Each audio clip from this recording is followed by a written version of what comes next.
साथीहरु तपाईहरुले ग्रीस देशको गाउँ एरियामा यस्तो दृश्य हेर्न मिल्छ हामीलाई।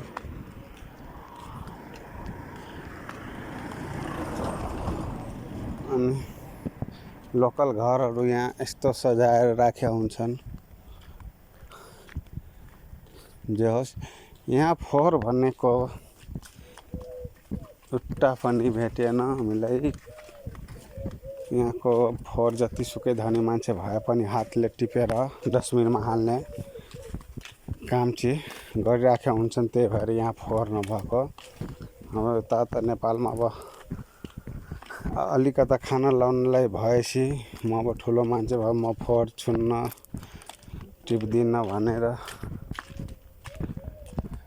सोच राखेको हुन्छ। तर यहाँ त्यस्तो केही छैन। यहाँको मान्छेहरुमा चेतना चाहिँ धेरै हेर्नलाई मिल्यो।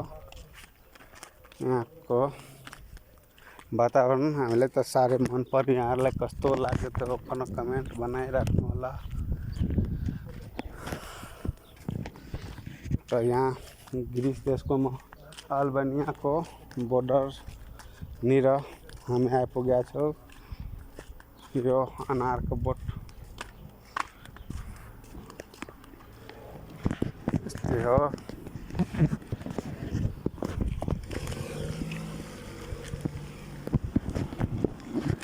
यहाँहरुले यो गाउँठाउँ कस्तो लाग्यो प्लिज कमेन्ट गर्न नभुल्नु होला।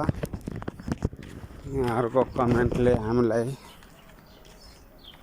बल पुग्ने भएकोले कमेन्ट गर्न नभुल्नु होला। सल्लाह सुझाव भए कमेन्ट गर्नु होला। र यहाँ भनेको सबै थोक व्यवस्थित रहेछ। वातावरण भनेको यहाँको साह्रै रमाइलो शान्त बस्न चाहिँ साह्रै मन पर्यो यहाँ। अब के गर्ने आफ्नो गाउँठाउँ छैन। यहाँ आफू चाहे जति बस्न पाइँदैन। तर कमाइ धेरै होस् अथवा थोरै यहाँ बस्न रमाइलो छ। यो घरहरु हेर्नु त कत्रो लगानी बन्यो होला। यत्रो डिजाइनको घर। यहाँ ठाउँ ठाउँमा यो डस्टबिन कुरादानी रहेछ। यहाँ भनेको फोहोर भन्ने चीज देख्न पाइरहेको छैन हामी। कति सफा रहेछ। यो गाउँ एरिया छ। अब गाउँ एरिया जस्तो छ भने सहर कस्तो होला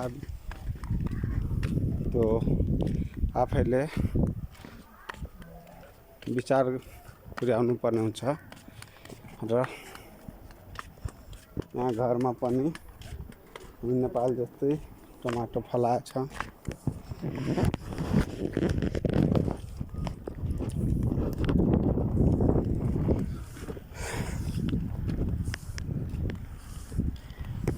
ठिकै छ।